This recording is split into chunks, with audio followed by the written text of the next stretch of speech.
I've changed my view on many things. And I find it's something that is really difficult for us to do sometimes, is to acknowledge when we may have been wrong in the past and then change our opinion.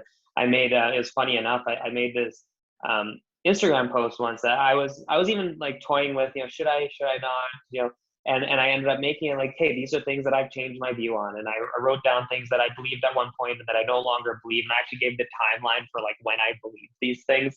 And it blew up to be like a super popular post. Hey, friends and listeners of the Switch for Good podcast. Yep, that's you. I have some really exciting news. Dotsie and I have started a Switch for Good podcast Facebook group.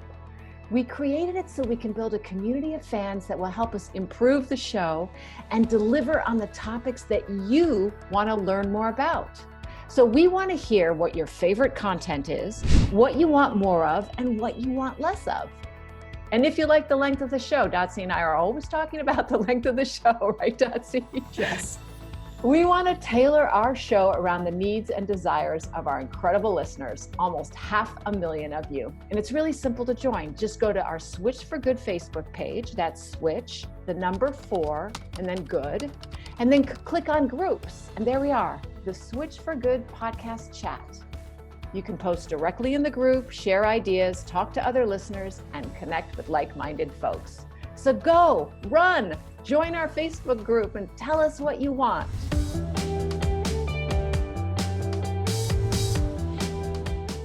Hello, everybody, and welcome to the Switch for Good podcast. This is Alexandra, and I am really happy because for the last 3 weeks, I've been without my left arm.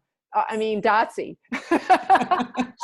And she's back. She's back. Yay. Welcome back, Dotsie. We missed you. Oh, I missed you so much, and everyone that is wonderful enough to listen to us every week. I teased them that the reason that you weren't here was because, it was going to be worth it in the end because there was going to be a book that we would all love to read, especially me. And so tell us a little bit about how this retreat was and what you learned. Yeah, it was fantastic. I got to tell you, it's been a bit of an odd journey, this book writing thing. I've never done it before. And I think I put a lot of pressure on myself and a lot of parameters on how the writing process should go and unfold and was very perfectionistic around it. And, it has to be done this way, organized this way. I have to write about this on Monday and this on Tuesday and this on Wednesday. And so what the retreat really did was just help me to, first of all, start to really form good habits around my writing. And I think this applies to almost anything, not just writing.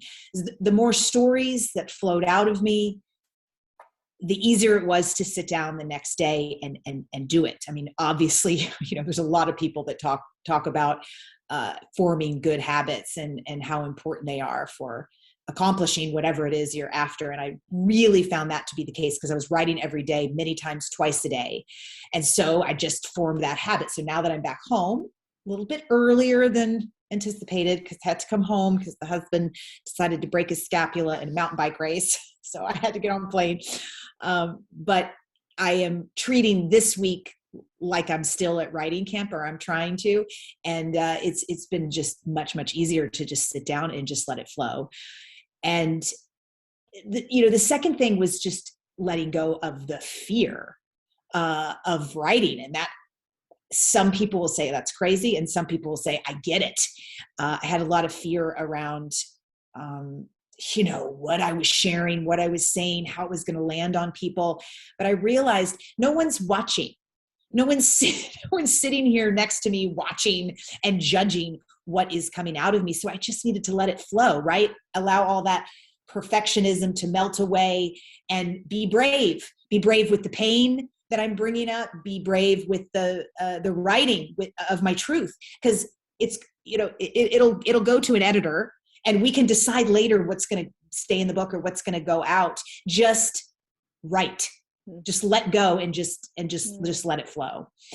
And how do you, question, yeah. I know I want to hear the third thing you learned, but how you're writing your memoir, and how easy is it to access memories? How do you do that? Well, so it's changed a bit from just a pure memoir to a prescriptive memoir. And the title, the working title, which, never ends up being the book title, but the working title is The Gangland War of Being Female, From War to Peace in the Female Body, a story of destruction to construction.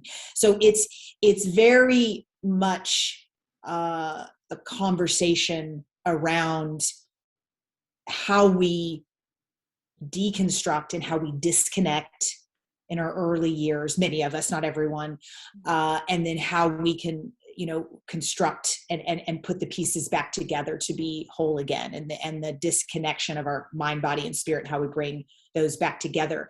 So going back in my life to memories, the writing retreat really helped bring up some of them, because if the memory's there, then it's there and you write about it. But some of them I didn't know were there. And as I would traverse, some stuff came up. One story in particular that I'd actually really love to share next week or the following week in our intro. I'd like to be kind of strip down all of the walls and share with our audience if I could. So it was one of those moments where I'm a quarter of the way through writing it, and I just have to throw the computer onto the side of the couch and just bawl for a long time, because I'd never accessed that pain. And this is a story when I was 9. So this is, 40 years of never really recognizing that was one of my very first memories of disconnecting from myself. So I might share that next week. That would be great. That would be great. Thank yeah. you. So tell us about the third thing that you got from this week, 2 weeks away. Well, it was just also to be more gentle with myself, because before this retreat, when I was writing, I was being very judgy with myself and not gentle, and a lot of, oh, this sucks, this is bad, this isn't really good, no one's going to want to read this part, I've got it. Oh my gosh, it's just crazy how much we beat ourselves up, which is literally part of what this book is about, and going from war to peace in our own feminism, in our own body. So practicing that apparently is very important as you write about it. So the third thing was just every day sitting down and go, just be gentle, just be loving, just be accepting, just let it come out. And really, I don't ever have to judge anything. I can let the editors do that at the end of the day. So being gentle with myself. Wow. Those are lessons we could all use, even if we're not writing a prescriptive memoir. So thank you so much. And welcome back, Dotsie. I'm so glad you're here. And yeah, I'm so glad. And we have such an incredible guest, and I'm so excited and honored to intro him. And I've actually met him a couple of times at retreats and whatnot in the vegan movement. So it's going to be a pretty fantastic episode. We're excited. So many people across the world still believe that what they eat, how they live, what they experience, and even who they share their life with has no impact at all on their physical health. Our guest here today is out to dispel that myth. Dr. Matthew Nagra is a naturopathic physician. Trained as primary care providers who diagnose, treat, and manage patients with acute and chronic conditions, naturopathic docs also address disease and dysfunction at the level of body, mind, and spirit. And Dr. Nagra knows what it is like not to feel good in your own body. When he was younger, he suffered from asthma, allergies, and had unhealthy food habits. As he grew older, though, he took hold of his health and changed his life. He now teaches others to do the same. Dr. Nagra aims to educate the public on how they can get healthier by changing what is on their plates. His evidence-based approach helps treat a wide range of ailments such as diabetes, heart disease, high blood pressure, digestive issues, joints, and more. Let's learn how we can live healthier and more holistically. Welcome, Dr. Nagra. Thanks for having me on. It's great to chat, being a fan of obviously your work for a long time as well.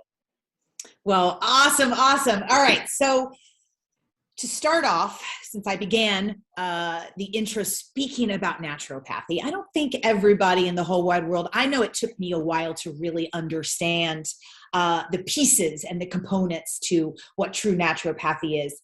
So can you share, besides, diet, what do you look for when a sick patient comes to you that potentially a traditionally trained Western medicine doctor might not address or might not ask? Well, I don't know if it's necessarily that we're looking at different things. I think the biggest benefit to patients seeing me is that I have so much time to spend with them. And so given that my initial visits are like an hour long, we'll go into, okay, past medical history, what has gone on in your life prior to these last couple of months? How are your sleep habits? Where are your stress levels at? Obviously, what does your diet look like? What's your supplementation protocol? What medications are you on? What are you doing for exercise? I have the time to dive into all of those things. And so oftentimes I'll find things that might not be picked up on a quick 15-minute chat. Of course, given here in BC, we also have prescriptive authority. I do use medication. It's not that I avoid that by any means. I mean, I like to, integrate the best of both worlds. But having a large focus on lifestyle, especially in cases like diabetes management, heart disease prevention or management, using that along with medications, or if you catch it early enough, sometimes even in place of medication, can go a really, really long way. Yeah, it sounds like it's just whole person approach, because a lot of traditional docs just seem to ask what my symptoms are, what's happening, but not why. So maybe that helps too, people to understand, or it helps me anyway. Can you explain though, Dr. Nagra, are you what's quote unquote a real doctor? Because I'm sure you get that question. So here, again, that will actually depend on which jurisdiction you're in. So naturopathic doctors are regulated professionals with a doctoral degree in areas where they are, again, regulated. So here in BC, in Ontario, Canada, in certain states around the US, but not across the US. Now, as far as training, we do 4 years, or at least 3 years, typically 4 years of undergraduate training, as well as 4 years of our naturopathic medical training, which does involve all the diagnostics, physical exams, again, pharmaceuticals, a lot of what you would get elsewhere too. But we also spend time on those other modalities like nutrition. Whereas in conventional medical practice or training, you'd get more into emergency medicine, potentially surgeries, things like that. And so again, I think both have their place and both are really important. But I mean, if you ask me, I'd say yeah, but it does certainly depends on which jurisdiction you're in and how they're regulated there. Got it. I mean, I personally, and I think Dotsie would agree, is that we know that doctors who go to 4 years of medical school don't necessarily give the best prescriptions when it comes to health.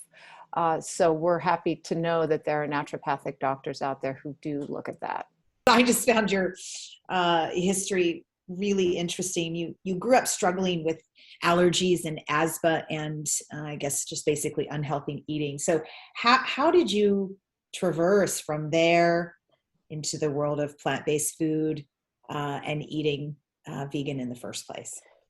Yeah, so it's kind of an interesting story. So when I was younger, I mean, I was overweight. I was always athletic. I played a lot of sports, but always had that excess weight or body fat for sure. That slowed me down a little bit on the field, and then I also had asthma, which was pretty severe at some points. I was put on oxygen once. I remember, I think I was maybe 12, 13.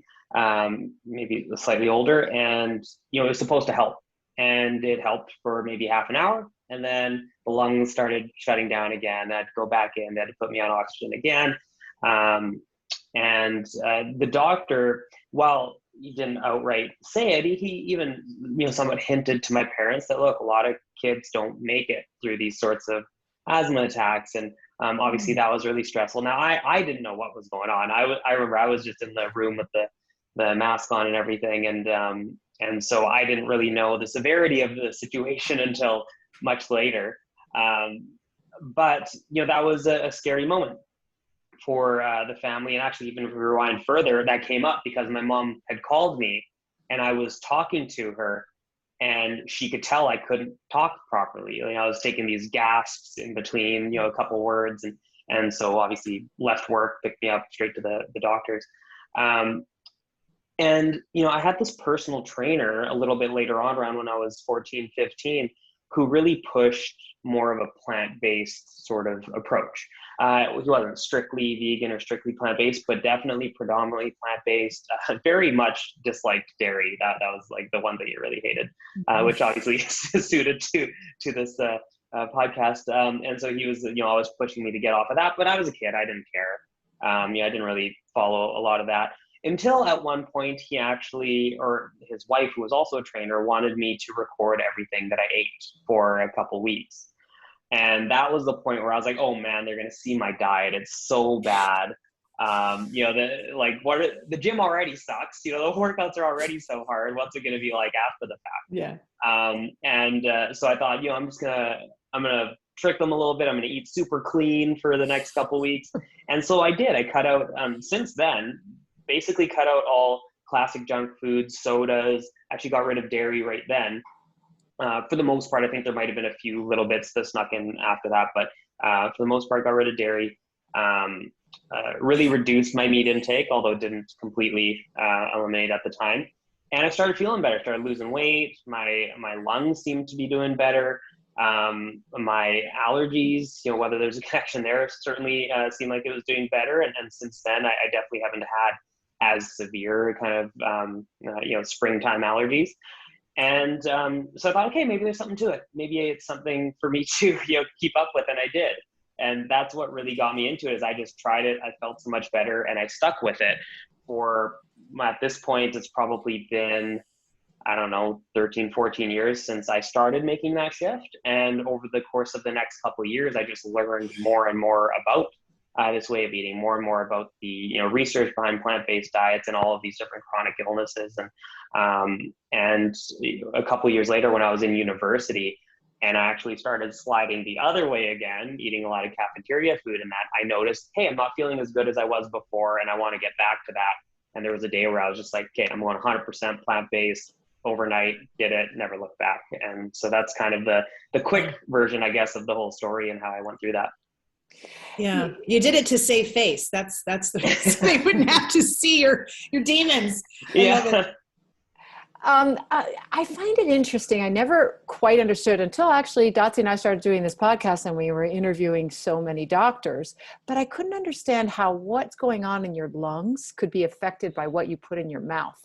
Can you explain why asthma can improve when you change what you eat? So it's interesting. If we look at research on asthma and nutrition, there actually isn't a ton. There is some on, say, fruit and vegetable intakes, particularly in kids, and, you know, the risk of asthma. I would love to see more research on this area, but there is speculation around things like, okay, reduced inflammation, potentially that because it could be an inflammatory process that's going on. Potentially some of the antioxidants have other functions in there as well. We honestly, as far as I'm aware, don't know all the mechanisms involved, but we do see an association between higher fruit and veg intake, particularly in kids, as I mentioned, or lower instance of asthma.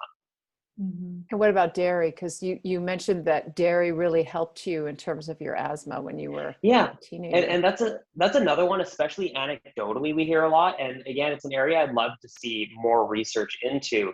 I mean, we have research on dairy, particularly high-fat dairy and cardiovascular disease. We have research on like dairy and Parkinson's disease and these other conditions. But I don't think we have a ton on like lung conditions, which would be definitely interesting to see as well. Mm-hmm. Do you think it's possible that it would be, you mentioned, inflammatory response, possibly more in people that are lactose intolerant? So because they're intolerant, their body is mounting some kind of defense system? Or do you think that it is possibly just across, it's not necessarily having anything to do with lactose intolerance? Yeah, so if it is dairy related, I would assume so, because if you actually look at general population and dairy consumption, we don't see this strong inflammatory response, but I would suspect that there is more in that group of individuals who are more predisposed, which actually makes up a pretty large percentage of, you know, the global population, depending on where you look. or what, 65% of the total population, but certain areas higher, certain areas lower. Yeah. So I definitely think that could play a role, and it's something that probably goes underdiagnosed a lot too. Yeah. So you changed your major in college, right? Largely because of veganism? No. So when I was an undergrad, Mm-hmm. I basically went into sciences. I knew that I was going to go into somewhere probably in healthcare. I didn't know exactly where, but I was taking all those courses that I would probably need regardless of which area I went. So I majored in microbiology. Now it was especially into my third year, I think, where I really decided on the route I wanted to take. And that actually largely had to do with me shadowing one of my teachers, naturopathic doctors. So there was two of them, and they were a couple. And so she put me in contact with them, and we chatted, and they had been in practice for a long time. So I went and shadowed them for a couple of days, and I just really liked, for one, again, the amount of time they spent with patients, really diving into a lot of these issues. But I also like the fact that they had a really broad scope, a lot of tools that they could pull from, whether that be medication, whether that be the nutrition counseling, and all these other potential therapies that I just wasn't super aware were a part of a naturopathic practice. And I think that's something that a lot of people do get surprised by, because a lot of the time patients will come in to see me and they'll think that, I'm only going to look at alternatives. I'm going to, completely blind myself to the potential medical intervention. But no, if someone has familial hypercholesterolemia, basically sky high cholesterol levels, sorry, but diet's not going to cut it. And in that case, we need to use both medications and dietary approach for best results. And so I like being able to meld those two worlds, because I think about, if I was a dietitian, I'd be focusing specifically on nutrition. And obviously there are fantastic dietitians. I'm very close with several of them. Or if you're more the medical route, you might refer out to a dietitian, or oftentimes just give very kind of surface level nutrition advice given the time restraints. Whereas where I'm at now, I can do both, I think, to a pretty decent degree. And so I like having both of those things in my toolkit. What other modalities I don't know if modality is the right word, what other modalities do you use besides diet and then the traditional medications and maybe a prescription for exercise? Yeah, so I also, another area that I really like to focus on in my practice is physical medicine. So a lot of physical therapies around, I'm an athlete myself, injury rehabilitation, and oftentimes that is more exercise based, but I like running through, seeing where the issues are, what we can do to correct that. And a lot of the time with that too, it's more about managing expectations, because most things recover on their own, and it's just about helping kind of move things along and giving a timeline. So that's one. Potentially botanicals or herbal medications in certain cases, although usually the ones that I'm using are more nutritional anyway, like flax seeds incorporated into cholesterol lowering regime, or that kind of thing. And then nutraceuticals, so supplements when needed as well. I don't tend to go too crazy with them, but definitely there are those important ones we got to focus on, like the B12, vitamin D, and so on. So those are probably the main areas that I work in personally. I've heard you mention before that sometimes you would debate with speakers that would come present on food in your nutrition classes. So you're going through in this third year, you kind of have another a wake-up call. What were, maybe if we just were even to pick, three main points, what were the nutrition classes telling you about eating animals that got you frustrated and wanting to debate with them? So I would say that was actually after my undergrad. That was when I was in the naturopathic studies in particular. Okay. And I want to highlight that the nutrition we were taught in school, for the most part, was actually pretty good. It was largely, a Mediterranean style of eating. I think most people would agree that that was a very healthy way to eat it. And so, I don't have too many qualms with that. Where I ran into issues was more debates with other students who had very strong opinions about certain types of diet, and occasionally with certain instructors, but for the most part, it was with other students. And so some that came up was a classic, saturated fat and cholesterol aren't, an issue for cardiovascular disease. That one came up a lot. We ran into the whole low carb versus high carb argument, which kind of plays into the whole saturated fat thing anyway. They kind of go hand in hand. Those ones came up a lot. And then other than that, fruit. I got that a lot. I eat a lot of fruit. So I always got comments about that, too much sugar and diabetes and all of that kind of stuff that came up. And I should hope that by the time we go through the program that is largely debunked. But those were some of the big areas. And one of the things that really drove me to wanting to really research this area and go from, having a pretty surface kind of base understanding of nutrition to really being able to understand the nuance behind the research for different topics and being able to speak on that and do a lot of this myth busting that I do online, was because there would be occasionally where we get into these discussions and it's me versus like 7 people. and I would have the answers to most things. And I would be able to, explain why certain findings are contradictory and why that shouldn't debunk what we largely know about nutrition. But once in a while, they'd bring up something I just hadn't heard of. And it'd be this like weird, obscure argument that I don't know how to address because I've never heard of that. And then all of a sudden you're just lost, right? And so, it's almost, maybe it's an ego thing in a way, but I wanted to know the answers to these questions. I didn't want to get stumped like that. Yeah. And it still happens occasionally, but I have this drive to just try to figure out, okay, what are all the arguments that people are making? Why is there this, debate still happening when so much of the science is so clear? And that's what I've, dedicated a lot of my time to. Yeah. Are there some studies that now, because I'm sure you get that same resistance, that you like to refer to help people understand, to bust those myths? There are certain studies you use that I would refer to for certain types of arguments. So let's just say, I'll give an example of one really quick. Let's say someone is making the argument that saturated fat does not raise cardiovascular risk. Usually the argument will hinge on, there are a couple what we call meta-analyses where you combine a bunch of studies together. You basically see if overall there is a statistical association. And a couple of them don't find an association, but they make certain flaws or certain errors. One of them being that if saturated fat contributes to cardiovascular disease because it raises your LDL cholesterol level, so-called bad cholesterol level, but these studies adjust for LDL, meaning that they essentially only look at people who have the same LDL cholesterol level. So if saturated fat raises your LDL, but you only compare people with the similar LDL level, of course you're not going to see an association. So in that case, I would refer to studies that don't do that. And we definitely have some really good ones. And so I'll have to point that out. At the same time, there's a meta-analysis by author Min Sink looking at how saturated fat very clearly raises LDL. There's this fantastic chart that shows that. So that would be one of the things that I point to.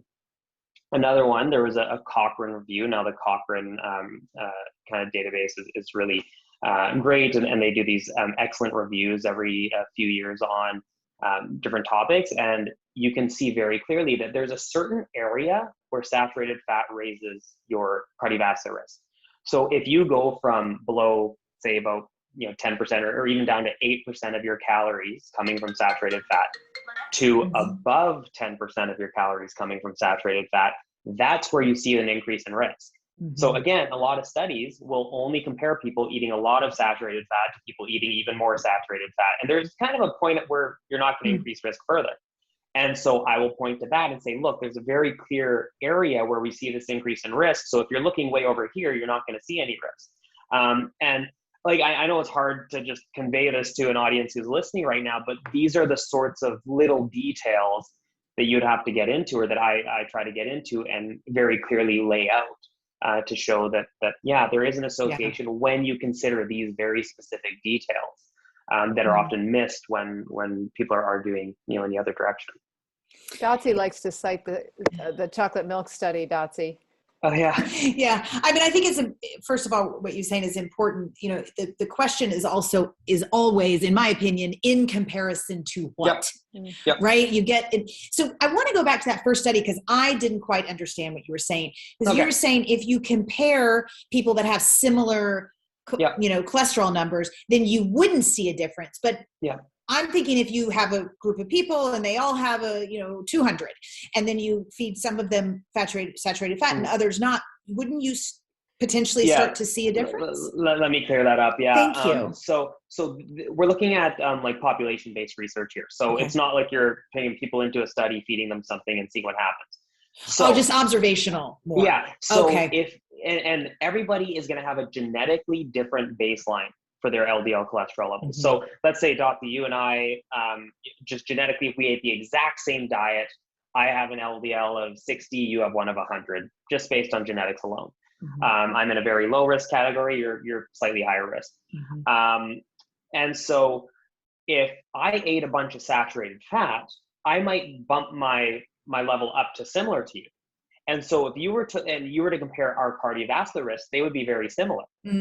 But I'm eating more saturated fat. So you would ultimately conclude that, Matt eating more saturated fat doesn't actually increase his risk of cardiovascular disease compared to Dotsie, who doesn't eat a lot of saturated fat. I gotcha. And so on a population level, if you're only comparing people with similar LDLs, but you're looking at differences in saturated fat, you're ruining the association. You're just never going to see it. And that's a huge issue we see. It's called over adjustment. You're adjusting for factors that are directly influenced by the intervention that you're looking at. And this is a big issue in nutrition in general, because some people would argue that BMI adjustments are over adjustment, and blood pressure adjustments can be over adjustment. Because if dietary changes, if eating a plant-based diet lowers body weight on average, adjusting for BMI might actually be considered an over adjustment and would actually negate some of the benefit. And so there's all of these little details that you need to understand and really convey, or at least try to convey, which is what I try to do. I don't know how successful it always is, but try to convey to the layperson so that they can actually have a decent grasp on how certain food choices affect their risk. Right. That over adjustment is part of the study that Alexandra was just speaking of. I'm always frustrated by the quote study where they tried to show that chocolate milk was an excellent recovery beverage, and then in comparison to what? A sugary water with zero protein. But the over adjustment was, when you look at who they studied, 7 white men of Irish descent. So obviously singling out for non-lactose intolerance. So maybe you could surmise that chocolate milk isn't too terrible for those 7 white Irishmen, but you can't say the whole population is, going to recover well from this, from cow's milk, and probably not great for those guys either. But that is I never realized that was called over adjustment, and that is, And there's a similar issue with research on collagen, because you'll see a lot of these studies on collagen and maybe seeing improvements in certain skin parameters, but they're always compared to a placebo powder. They never actually compare to other protein sources. And collagen is a protein, and protein intake may actually have benefits in the same way. So it's very possible that any benefit that is seen in these collagen studies is just due to the fact that you're feeding protein. But they don't use a proper, and I wouldn't call that over adjustment, but they aren't using a proper control. And so, or an active control or something like that. So we see these sorts of issues all the time. There was a brand new review that was just published in the journal called Animal. It's not biased at all. But there's a brand new review there talking about the health impact, the environmental impact, and even the ethics of eating meat, making an argument for, or of animal ag in general, making an argument for or against the reduction in animal ag, globally, and essentially for including it in our diets. And honestly, pretty similar amounts sounded like to what we're consuming now, or at least they didn't make a strong argument for reduction. So and they actually, how did they justify that? It was brutal. It was honestly, it was a highlight reel. I call it a highlight reel of all the worst arguments I've ever heard. It was a lot of their nutrition stuff was just they miscited some stuff, or at least didn't, I'd say, genuinely explain the findings. They actually, right at the outset, they said they weren't going to talk about details and methodology. And their reason for that was that there isn't enough time or space, but I think that's such a cop-out. So they didn't talk about the methodologies for most of this stuff. They just, two studies find different things. They say it's conflicting data. They don't explain why, just conflicting. Therefore, we can't make conclusions. For the environment, they left out a lot of like opportunity costs as far as what if we use that land for something else, and ways you can sequester more carbon and those issues. And then for the ethical portion, they used 2 studies that have been largely debunked at this point, that are basically making an argument that plant agriculture leads to a lot of crop deaths and rodents in the fields and things like that, which was just such a low level garbage argument in my case, in my opinion, because for starters, the numbers were actually just wrong. They made a bunch of errors, mathematical errors. But that's the sort of, and this gets published, right? This is the kind of stuff that gets published in a journal, obviously a very pro-animal ag journal, and the authors were invited to write it. So it wasn't like they submitted it for publishing. They were handpicked animal ag proponents invited to write this review. And then myself and some others have been going back and forth with some of the authors on Twitter and just hammering a lot of the points that they were trying to make. Good. Because it's so disheartening to see that kind of stuff, because what do we have to do to publish a counterpiece to that or a counter argument to that? And it's a lot of work unless you have an invitation like they did for that particular journal. And unlimited funds. Yeah. Can I want to talk more about some vegan myths, but you mentioned LDL. So I wanted to clarify that, because that is something that is a lot of confusion around it. Is high HDL protective? And this is a self-serving question, because when I went to my doctor, I had an HDL of 102, and she said it was the highest she'd ever seen, and it was completely fine. And I was totally freaked out. She goes, no, it's good. I'm like, wait. I wanted her to delve more deeply. And so can you explain, is a high HDL really that protective? And should we be looking at the individual LDL, HDL, and triglycerides, or are we just fine with that total cholesterol number, which seems to aggregate it? Yeah, so, okay, there's a few things. Let me just explain maybe for the listeners what those are. So LDL is called low density lipoprotein. It's basically this compound of fat and protein that carries cholesterol and other lipids through the bloodstream. Now, it can wind up in your artery lining where it shouldn't be, and it gets trapped there, develops into a plaque eventually, and that's how atherosclerosis happens. That's a very, very short, easy answer to how that happens. Now, HDL is commonly referred to as good cholesterol, and it stands for high density lipoprotein. So this helps pick up some of the garbage, we'll say, that gets left around there as far as cholesterol being dumped out and whatnot in the arteries. And it has protective functions, but then the question is, does having a high HDL protect you against cardiovascular disease? Let's say if you have a higher LDL. Well, we know that LDL itself causes atherosclerosis or causes that plaque buildup in the arteries, because we have studies on people with genetically higher levels. And if you have a genetically high LDL, you do have a much higher risk of cardiovascular disease. If you take medications or use diet to reduce your LDL, you reduce your risk of cardiovascular disease. And that's a very consistent finding. Now with HDL, we actually don't see that. So if you raise HDL with medications, we don't see protection. And if you have a higher HDL because of genetics, again, you don't seem to have additional protection. What matters with HDL is the function of that HDL. So different types of HDL particles can be, more functional, super HDL, as I've heard it be called, where it, is really good at picking up that cholesterol. And then you have the, HDL that isn't as good, not that it's harmful, but not going to do as much for you. And so looking at the HDL number alone doesn't tell you much, but it is associated with healthy behaviors. So if you exercise more, your HDL can go up. If you typically just eat a healthier diet, your HDL can go up. Although if you eat a low-fat diet, even like low-fat plant-based diet, your HDL can go down, even if that's not necessarily a bad thing, because HDL itself, the value isn't super, super important. Now, triglycerides is a measure of the fat in the blood, and that can also contribute to cardiovascular disease. And one of the things that actually raises triglycerides a lot is refined carbohydrates. So things like sugars and that, or added sugars anyway, and sometimes refined carbohydrate sources. So that would be, yeah, kind of an explanation of what those are and how they work. But I would say we can be quite certain that lowering your LDL is a really good step for reducing your cardiovascular disease risk, regardless of where your HDL is. And honestly, I wouldn't pay that much attention to it. And actually a better, well, the total cholesterol number, as you mentioned, is an aggregate. It's a measure of all the cholesterol, and generally is a good marker for LDL, but there are cases where it might not be. For example, if you have a high HDL number, maybe that total cholesterol number isn't super representative. Now, the best marker is actually called ApoB, or apolipoprotein B.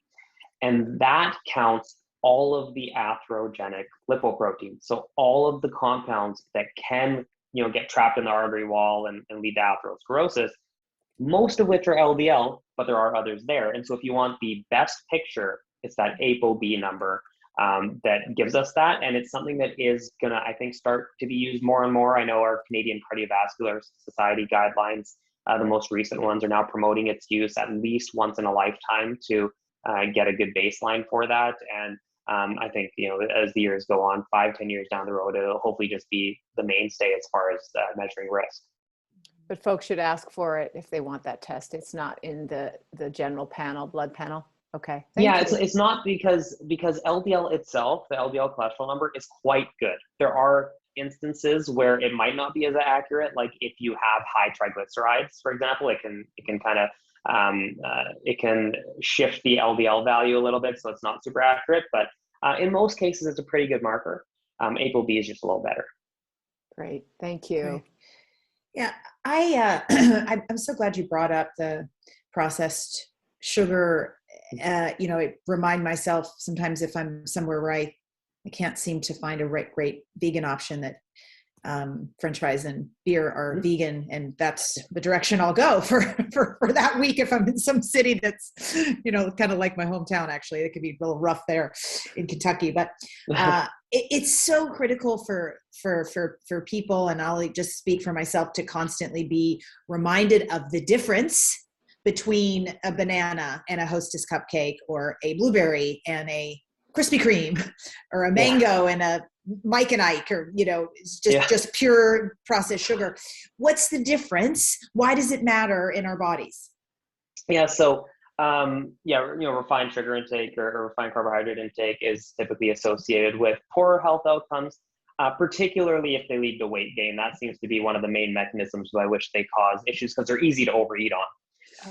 Now, even that aside, as far as blood sugar management and whatnot, fruit acts very differently. For starters, it comes packaged with fiber. It comes packaged with a lot of different polyphenols that might help mitigate the spike in blood sugar that you can get.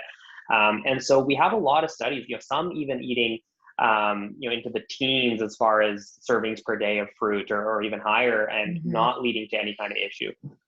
There was one study on fruit and vegetable intake, which was very heavy fruit, but looking at about 20 servings a day. And as far as I remember, the only negative or only adverse effect was very large bowel movements, which might be a good thing for some people, honestly.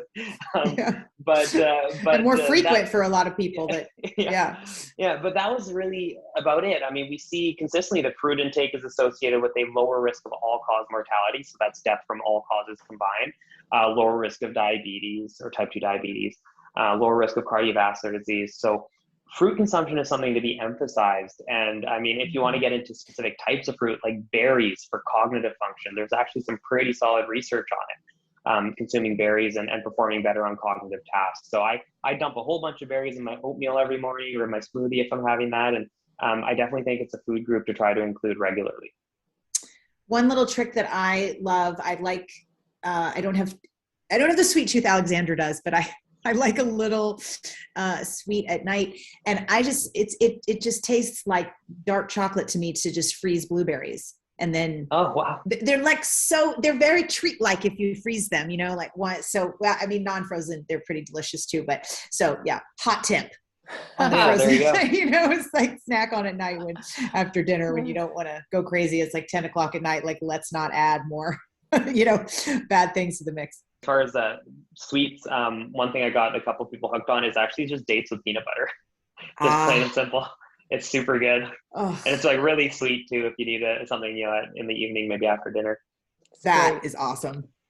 So speaking of fruit and things like peanut butter, you were a raw vegan for a while, and can you tell us? Our audience is very interested in raw veganism, because when we talk about it, they're always very engaged. Can you tell us about what that means in terms of cooking over 180, whatever that meant to you, and how does it fit into a healthy diet? Because you're not a raw vegan now. No, I haven't been for a very long time. But when I first started making that transition, with my trainer and all of that, he again wasn't strictly vegan, wasn't strictly raw vegan, anything like that. But he promoted a lot more raw foods, things like smoothies and big salads and that kind of thing, and nuts, and we love those. And so when I first started experimenting way back then, that's those are the types of foods that I was trying to incorporate. Of course, later on I went strictly for a little bit right when I first went all vegan, but then I started incorporating more of the whole foods, plant-based approach thereafter, like how I eat now, and I'm sure similar to how you guys may eat. I think that a raw food sort of diet can be done healthfully, and to me, what it really did and what it really meant, I think, especially in those early days for me, was that it really does remove a lot of the garbage. I mean, there's not a lot you can eat as far as, less healthy foods go at that point. And so having that hard line, at least in the beginning, got me way more into things like your fruits and veg and a lot of that. And so it did help me build some habits that way. Do I think it's necessary? No, not by any means. Do I think it's always healthy? No, I actually don't. I think it needs to be done in a certain way that ensures you meet your nutritional requirements. You take a B12 supplement, you do all those regular things. But if somebody did want to see a good kind of outline of how a raw food diet should look, if you want to do it in a healthy way, Brenda Davis's book called Becoming Raw is an excellent resource. I would say if anybody wants to look more into that way of eating, again, knowing that it's not essential or necessary, that would be the way to do it to make sure that you hit your targets. And on that note, I would say her book, Becoming Vegan, which is kind of the cook version of that, it's also fantastic. It's like the textbook. I think I have it back here somewhere. Yeah, up there. It's super, super good. Canadians sticking together. Yeah. We had her on our show, and she's fantastic, and of course very respected. Her. Yeah. So raw is something that I'm always a little uncomfortable with raw. I couldn't do raw because it just would feel too restrictive. But we had Robbie Barbero on, and he eats raw, pretty much raw. I think Cyrus might eat some cooked food, and he seems to be thriving. But I worry that it becomes a diet for people, and it's not really about the health. What are your thoughts on that? When you say eating raw in a healthful way, what is that? How do you do that? Yeah, I mean, so it'd be, for one thing that can happen when people eat more of a raw food diet is under nutrition in certain ways, as far as like fat soluble vitamins, nutrients, potentially protein intake. That's actually probably the hardest one, would be getting enough protein that way too. But as far as a lot of the fat soluble nutrients, anyway, nuts and seeds would have to be a pretty substantial portion. You can't really get enough calories out of just the veg and then, some fruit. You probably need a substantial amount of fruit and nuts and seeds. And potentially for certain things like chickpeas, you can soak them. You don't necessarily need to cook them too. There are other, tricks and things you can do that way. But that would be kind of the basis for what it would look like. I think as far as athletics go, especially with the protein intake being so low, it's not ideal. For growing kids, I'd be very hesitant as well, just because wanting to make sure they get enough nutrition, enough protein in. especially with small stomachs that maybe don't expand all that much. And so that's just more reason why I do shift more towards that kind of whole foods, plant-based style of eating, and that's what ultimately had me incorporate these other things as well, is you realize, hey, those are actually really healthy, and you're not certainly going to be losing out on anything. You might actually gain a lot as far as, especially eating out if you need to, traveling. It makes things so much easier. And so that's kind of my take on it. Okay. Do you have a overall food philosophy when your patients come to you? High fat, low fat, you said whole food, but because there's confusion there too. Mm-hmm. Yeah, so I would clarify that when I say whole foods, plant-based, I don't mean strictly only whole foods. I mean, there are other things that are, vinegars can be very healthy. Certain oils can certainly be included. Tofu is not a whole food, fantastic. Sort of seitan, excellent source of protein. There are a lot of these other things that can be included. I just generally say whole foods, plant-based, predominantly whole plant foods. As far as macronutrient ratios, I am not convinced of one being necessarily better than the other. I think for athletic goals, keto style diet is not ideal. We do have research on that, and performance, power output not being as good. Muscle gains, there's actually an interesting study on CrossFit athletes and a keto diet, and didn't perform as well, or didn't make the sorts of gains that maybe they wanted. But generally speaking, different people might feel better on more or less carbohydrates, more or less fats. And so I don't like to prescribe something specific. I'm much more interested in the types of foods, the quality of food that they're eating. So as far as fat sources, are they choosing saturated fat rich sources like meat, fatty dairy products, even coconut oil and other higher fat coconut products? Or are they choosing nuts, seeds, avocado, and those sorts of poly and mono unsaturated rich sources? That is what I want. As far as carbohydrates, are they doing the added sugars, refined carbohydrates, or are they choosing whole grains and starchy vegetables and fruits? I should throw in there. And so I like to take that kind of approach. And when I have people to come to see me, depending on what it is that they're dealing with, like let's say they have high cholesterol and they're coming off of more of a standard American diet, I might start with little swaps.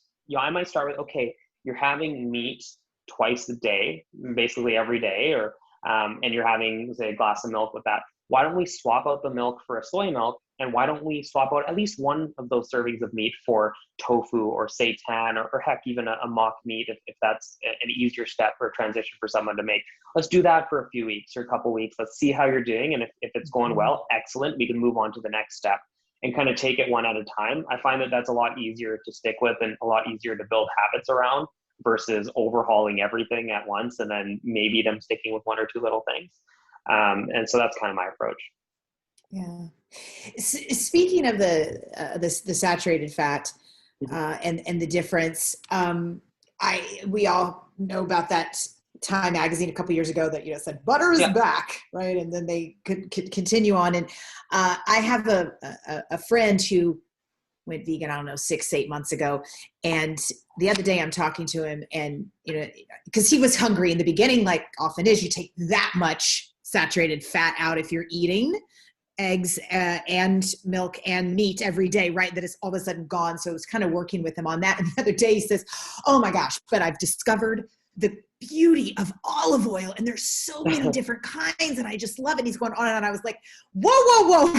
Like, how much olive oil are you eating? But I couldn't really answer. I understand that it's saturated fat, was able to explain what that is, but is there a difference at all between butter and olive oil, or is it just saturated fat? Huge. Okay, great. Yeah, massive. So olive oil, and I know there's controversy on this in the plant-based community, but when it comes to the research on health outcomes, so research looking at humans who consume more versus less, and their risk of cardiovascular disease or other causes of mortality, olive oil is beneficial. There's very little argument there. You can make an argument that maybe chugging the stuff isn't great as far as that kind of rush of fat you get into your bloodstream. But as far as using a few tablespoons here and there, there's very little reason other than caloric density to be concerned. Now, in a case like your friend, where he's going from eating a lot of this low fiber or fiber devoid food to increasing fiber intake, more plant foods, he might actually struggle to get enough calories in. And so in that case, adding some olive oil might help him hit those targets, feel more satiated, and if he's an athlete, fuel his workouts and that kind of thing. Now, as far as that comparison between olive oil and butter, the thing is, butter's largely saturated fat. Olive oil is largely monounsaturated fat. It has a little bit of saturated fat, but more important than just the saturated fat content is the ratio of saturated fat to the other fats in the product. Because things like polyunsaturated fats, which are higher in other types of oils, they lower cholesterol quite a lot. The monounsaturated fats that you find in olive oil also lower cholesterol a bit, and then saturated fat raises it. So if you have a good ratio, you can essentially counter or even end up with the overall benefit as far as cholesterol values go. And at the same time, a lot of olive oils, especially like extra virgin olive oil or certain types of infused olive oils, can also have polyphenols and things that can provide benefit as far as cardiovascular risk too. So I am not someone who advises against olive oil consumption. I think it's absolutely a healthy thing to consume if one wants to, but you don't need to either. If you feel better without it, hey, all power to you. That's no problem at all. But I wouldn't advise against its consumption based on what's largely been kind of speculation around how does it affect artery function in the short term and these sorts of questions versus what actually happens to disease risk overall. So I have heard that you actually do not espouse, you don't agree with a lot of the vegan doctors who talk about the reversal of heart disease by changing diet, by going extremely low fat. I'm hearing a little bit of that in your answer now. Can you elaborate? Yeah. So now, don't get me wrong. I think the low fat or a whole foods plant-based diet is fantastic when it comes to cardiovascular risk.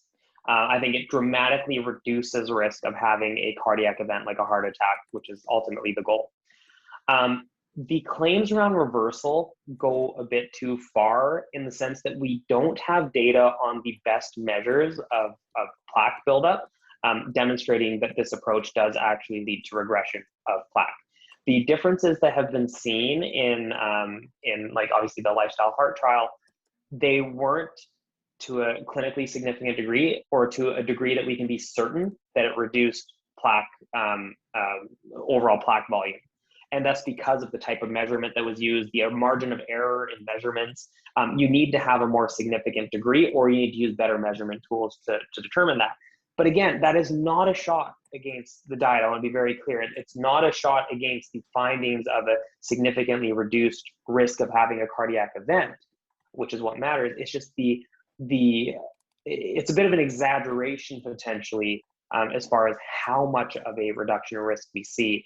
I just wouldn't go as far as to say you're heart attack proof or you no longer have heart disease until we have better data suggesting so. Now, we do have a little bit of data on really high dose medications or very powerful medications for lowering cholesterol and potentially leading to some regression of plaque there, but we haven't really achieved to the same degree of certainty that we have with diet.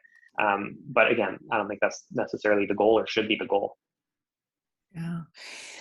Something else that, we're talking about fat and saturated fat and oil and stuff. And so, we know that there's a fair amount of plant-based stocks out there that are, no oil, no salt, oil-free, salt-free. And I think something that's really important to get across is that many of those stocks are working to take someone in a highly diseased state and completely overhaul their health. I mean, they're mostly speaking to people who are, going down the road of heart disease and are completely sedentary and doing a major overhaul.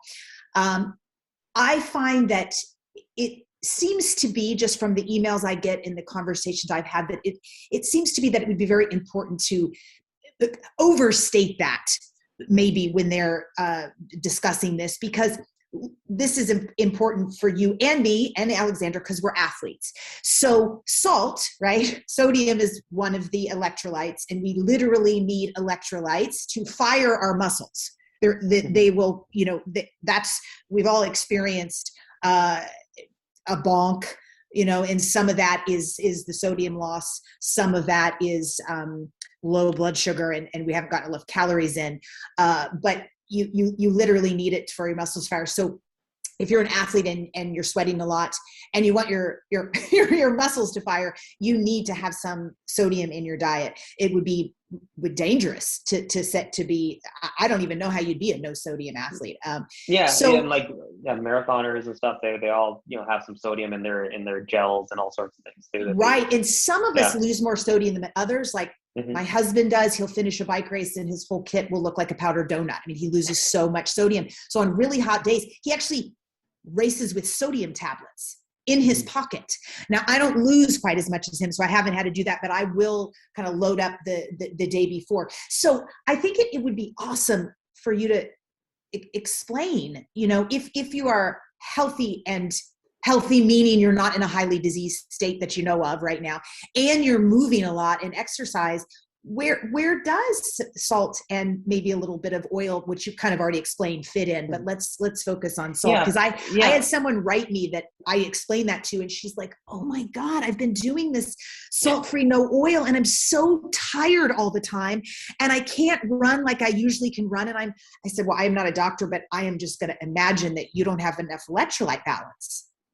And anyway, that ended up, when she added it back in, she felt much better. So yeah, and I think you hit the nail on the head with, everyone loses a different amount of sodium. So it's really hard to pick out exactly how, like, I sweat a lot. I really do when I'm active, but then my dad doesn't sweat at all. It's the weirdest thing. I don't know where I got that from. I don't think my mom sweats that much either. I don't know. But anyways, I was looking into this with Simon Hill, actually, Plant Proof. I'm sure you guys are familiar. Yes. And we were trying to, sort out, do we have really good guidelines around sodium intake and physical activity? And we couldn't find anything really concrete. That's the really tough part, is we couldn't. And so there are some like general rules around, like 500 milligrams per hour or something. And I don't even want to quote that exactly, because I'm not sure if that was 100% where it was, but it was somewhere in that ballpark, depending on how much that you're sweating. But as you said, going completely salt-free and sweating a lot and being very active can be problematic. And so I do, and actually from another angle, iodine intake can be a problem too, if you're not using any iodized salt at all, and you're not really taking a supplement. There aren't a lot of other sources on the plant-based diet other than seaweeds, and even they aren't super reliable. So I do advocate for having some salt. Now, the reason that sodium is often targeted as far as something to avoid, and potentially rightfully so, especially with people with high blood pressure, is that it can increase risk of stroke or other, especially cardiac conditions, potentially if it's really high, even stomach cancer risk. But we don't see those sorts of issues come up until sodium intake is pretty high. For stroke, I think I've seen around 3,000 plus milligrams a day as far as all-cause mortality, which is total risk of death combined. It's like 5,000 milligrams. It's way up there as far as sodium intake. And so you'd really be having to eat a lot of super ultra processed foods and probably adding additional salt on top of that to hit those sorts of numbers.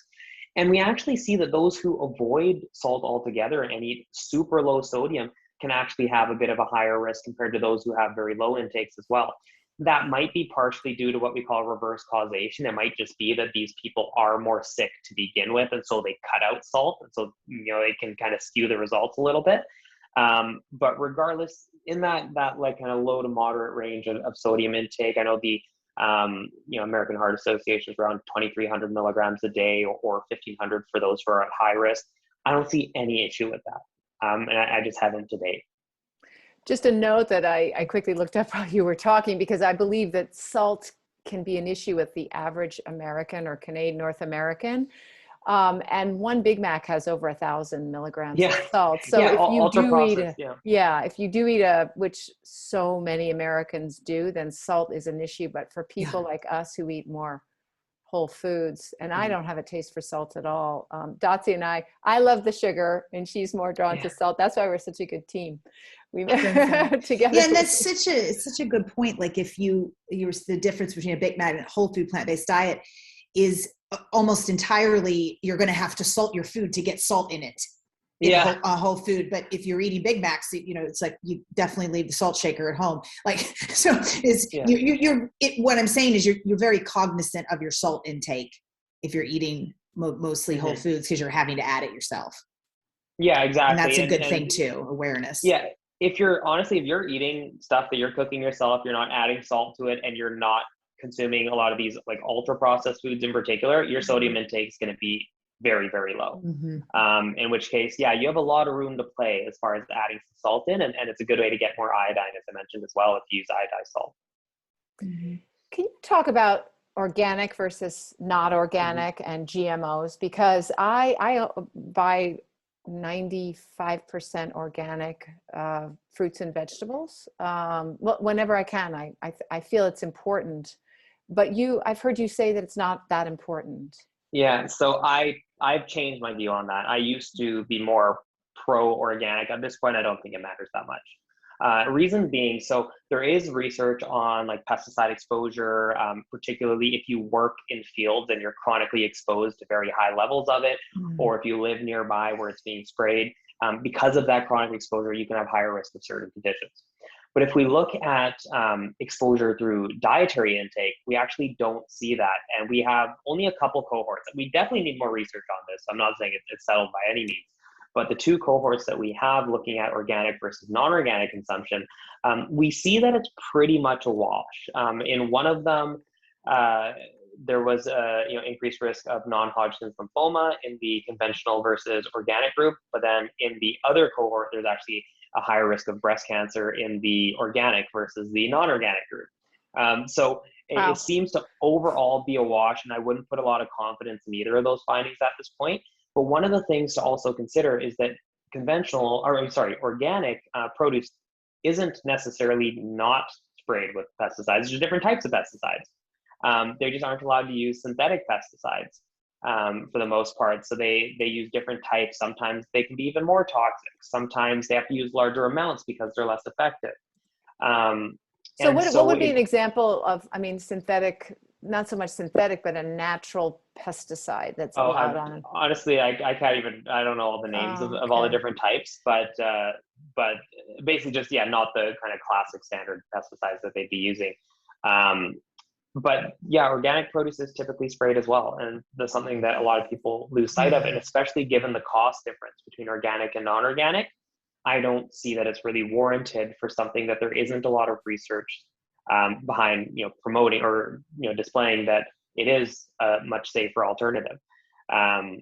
That being said, if you have access and you want to spend the money on that, maybe there's some sort of benefit that hasn't been highlighted yet. I don't know. There's not an issue with that I really see either. But I, at this point, don't think there's a good reason to choose the organic most of the time. Mm-hmm. And what about GMOs? Kind of the same deal, actually. With GMOs, there's a lot of concern around them and how they may interact with our bodies and that. But again, there isn't research suggesting that at this point. This is actually a really good point to make as far as analyzing research. We have to look at health outcomes. That is absolutely key. So you can find research on certain things and how, or you can even speculate about how certain things might affect certain pathways in our body, and then kind of speculate that might have downstream effects leading to higher risk of disease. And that's all fine and great, but what you need to look at is what actually happens when humans consume them. Like what happens to their actual risk of X, Y, or Z. And in that case, it seems that they're safe. As controversial as that might be, I haven't seen anything otherwise. We get the same with a lot of the keto proponents. Will often point to some speculations around the mechanisms by which carbohydrates can spike insulin, leading to weight gain. And this, although we have direct comparisons between keto and plant-based, showing that plant-based is better for weight loss. So when it comes to what matters, there's no difference. Same thing with protein. We have speculation around animal proteins are more highly digestible and have more balanced amino acid profiles. But when you compare vegans to omnivores, give them the same amount of protein from plants or animals, there's no difference in actual strength or muscle gains, which is what we care about. And so when we translate that sort of mentality over to the organic conventional argument or the GMO, non-GMO, discussion, we don't see that translate into outcomes.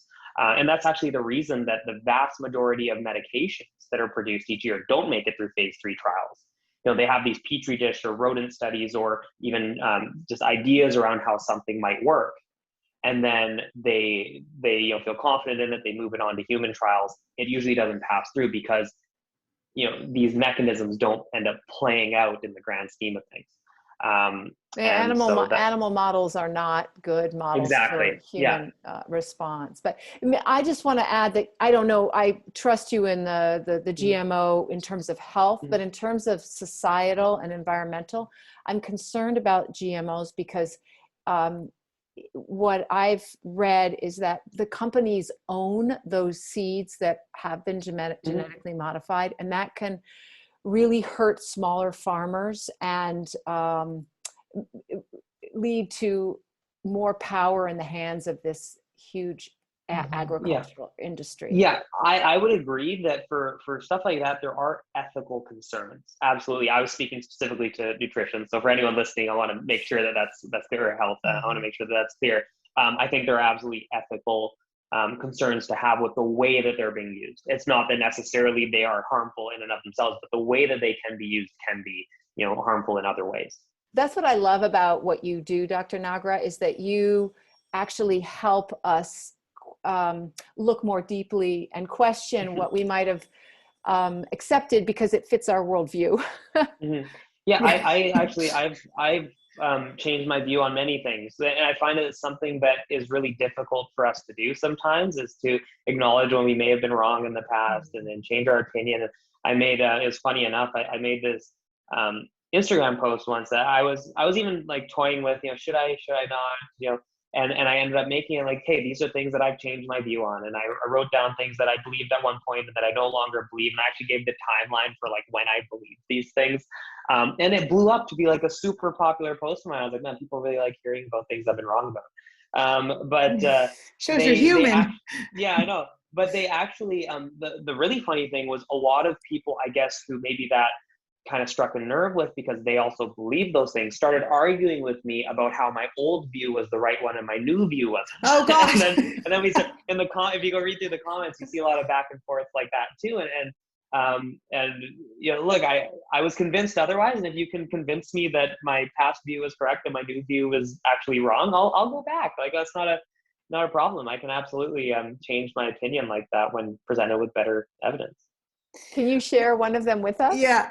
I've talked about that. Oil was one that I was very much thought that was harmful in kind of all contexts, and at this point I no longer believe that. Especially, we already talked a lot about olive oil. Heart disease reversal was another one where I was convinced otherwise after someone really explained some of the issues with the research. And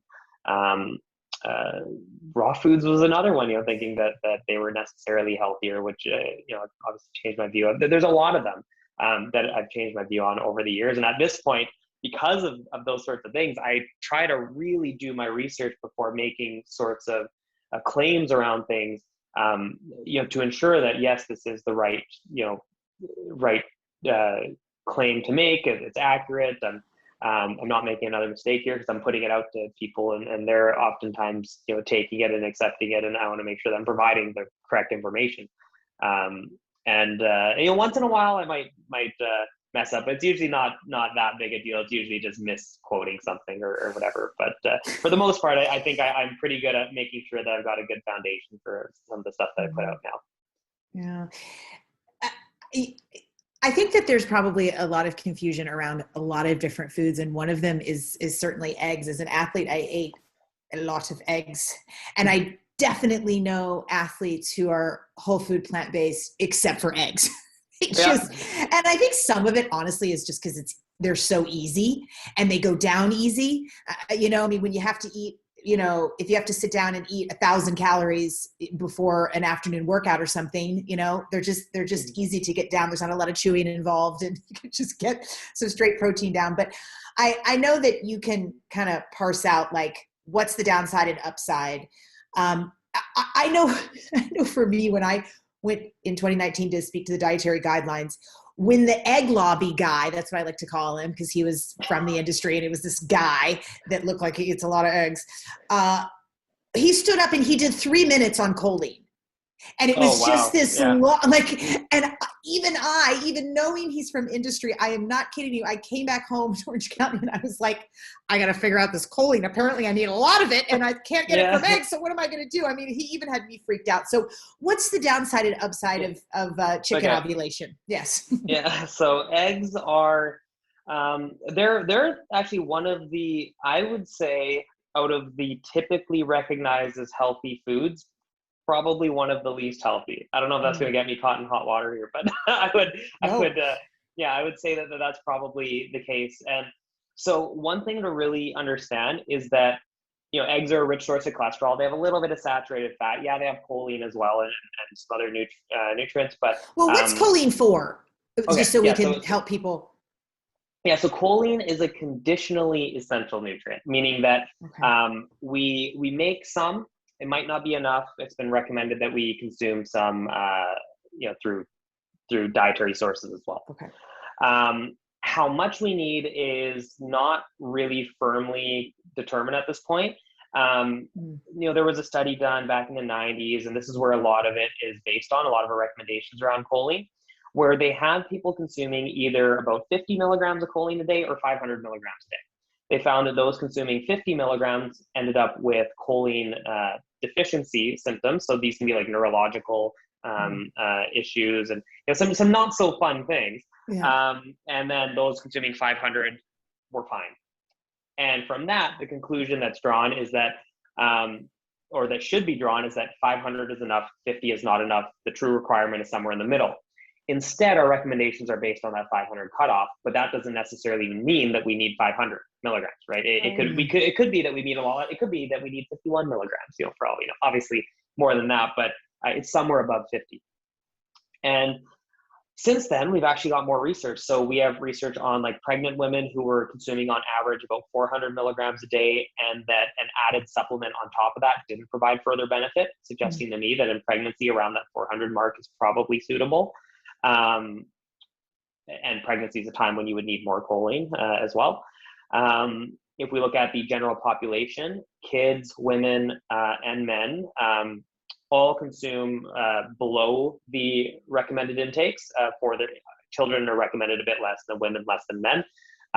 But on a population level in the US, on average, Americans are consuming less than is recommended, yet choline deficiency is incredibly rare. So that suggests that the true requirement, again, is probably much lower than that cutoff that is being set right now. But the egg industry has really taken this and run with it, because I don't think they have a lot more to argue as far as cholesterol and that goes. And so they're kind of jumping on choline. But we can get choline from plant sources. Soy is a fantastic source, quinoa, Brussels sprouts. There are a lot of plant-based sources of choline. And look, if you were concerned, especially through pregnancy, taking a supplement short-term, not a big deal either. Just to make sure you're hitting those targets. And that's something to work with a health professional on to see where your intake is and if you do need something else. But that's choline. Now, eggs come with a lot of other baggage. So they're very high in cholesterol. They're pretty low overall in saturated fat, but they have a little bit. And now consuming cholesterol and its association with cardiovascular disease is kind of controversial at this point as well. And the reason it is because if you're already consuming cholesterol, adding more cholesterol doesn't raise your LDL cholesterol level very much. So there's a but saturated fat does. Saturated fat does, yeah. I see. But here's the thing: if you take a vegan and you were to feed them eggs, their cholesterol levels or their LDL cholesterol would shoot up, because you're going from 0 to a few hundred milligrams. If you're taking average American who's already consuming a few hundred milligrams plus of cholesterol, and you add more cholesterol, you're not going to see that much of an increase, because they plateaued. You can only absorb so much. And so that's something to really consider. Now, if you were to take those average Americans, average Canadians, and drop their cholesterol intake, they could actually shoot down as far as their LDL goes and get a significant reduction as well. So that's not something that's ever discussed.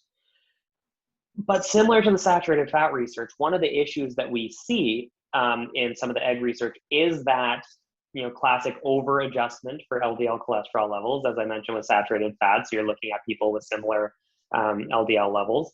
There's also another issue is that some of the research, especially in Asian populations, is only looking at very modest contrasts in intake. So you're comparing people consuming, 1 or 2 a week to maybe like 4 or 5 a week.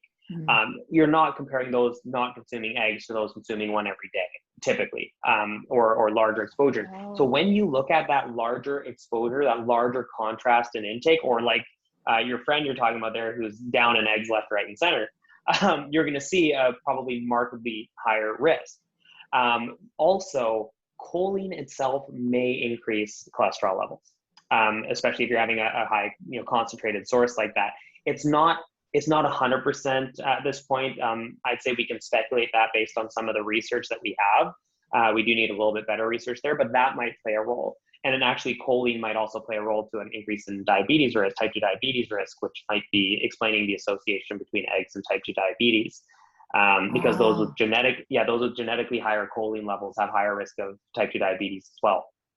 Wow. So there's all these other things, but the biggest thing that I think we need to look at is what are called substitution analyses.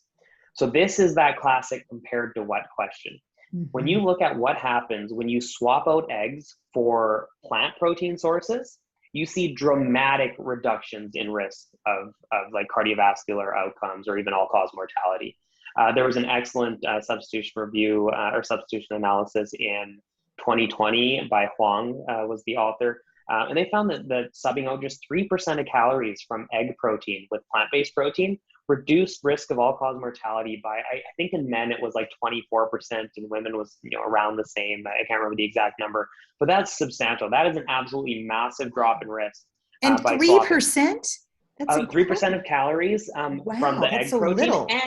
And this study actually went further and kind of biased the results towards animal protein in some ways, because it adjusted for fiber, it adjusted for saturated fat, monounsaturated fat, polyunsaturated fat. So the impact of those things is removed or relatively removed from that end result. If you were not to adjust for those factors, theoretically, we could see an even greater reduction in risk because you would obviously get more fiber with the plant foods, probably a little bit lower saturated fat and some of those benefits too. So that's one example. There was another one that came out just the following year that didn't make those adjustments, but saw similarly very huge reductions in risk, especially when swapping eggs for nuts. Every single sub-analysis basically that I've seen comparing eggs to basically any plant protein source has seen pretty significant reductions, barring maybe 1 or 2 that I can't recall off the top of my head. Is most of the damage done in the yolk, or there are a lot of people who just say, well, I'm going to have an egg white omelet, and that seems to be healthy. That's always the healthy alternative. Yeah, so it is definitely the yolk that I would blame first and foremost, which is actually interesting because we also have research on different animal protein sources versus egg whites, which is a very good control to use, a very good comparison, because it is pretty much just protein. And you see that a lot of these animal protein sources tend to do worse because they come packaged with all this other garbage. But the thing is, when you're using egg whites, sure, on its own, I don't see it really impacting disease risk one way or another. There is potentially an opportunity cost. If you were to use tofu instead, you'd get a lot more nutrition out of it. Also very high protein source. You'd get a little bit of fiber, some of those unsaturated fats. And so you can look at it that way too. Obviously, the biggest reason I think to drop even the egg whites would be more ethical environmental concerns. But there might still be reason, even from a nutritional standpoint, to choose some of those plant-based options instead if available. We want to see you go up against the carnivores, because the carnivore folks, have you ever done that, a head-to-head with them? Yeah, I've done 3 so far on my YouTube channel. Actually, they're quite long. They're quite entertaining, I would say. If you wanted to, I had one of them. One of them was not convinced by the research on on how saturated fat is harmful. Basically, saying that we need certain types of studies. We need like a randomized controlled trial and constructed a certain way to prove that it caused X, Y, and Z issue.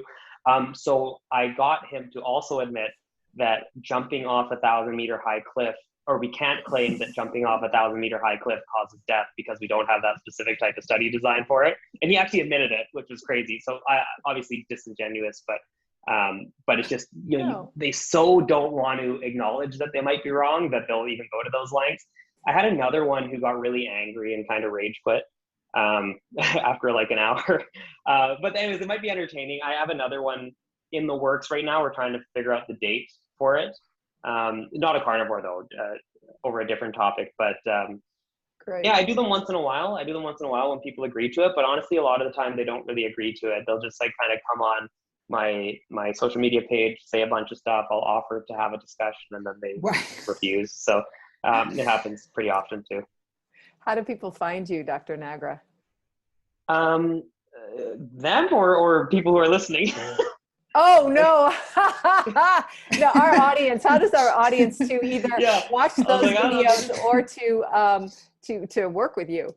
Yeah, no, I was thinking they just somehow find me through hashtags or something and start coming for me. But anyways, people can follow me on social media on Instagram, Facebook, and Twitter. It's just dr.matthewnagra on Instagram and Facebook, and then on Twitter there's no period because Twitter doesn't allow that.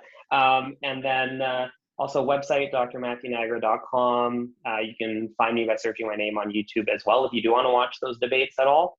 And as far as working with me, I am accepting patients basically anywhere in British Columbia. At the moment, I'm only registered here in BC, so I can only see patients here in BC, but whether in person in Vancouver or over telemedicine across the province. And if you have any questions, feel free to message me on basically any social media platform, and I should be able to get back to you. Thank you so much. I might have to move to British Columbia now. Yeah. This has been so rich with information and just so fun to navigate with you. Thank you. No, thanks for having me. Hey, folks. Okay. Back by very popular demand is our plant-powered plate fridge magnet, which you are going to receive for free if you leave us a rating and a review on whatever platform you're listening to this podcast on. So here are the details. Just write your quick review. Does not need to be long, does not need to be a whole story. Just be honest and speak from the heart. Then take a quick screenshot of the review you wrote and email it to us at podcast@switchforgood.org. That's podcast@switchforgood.org. And include your mailing address so we can send you a power plate.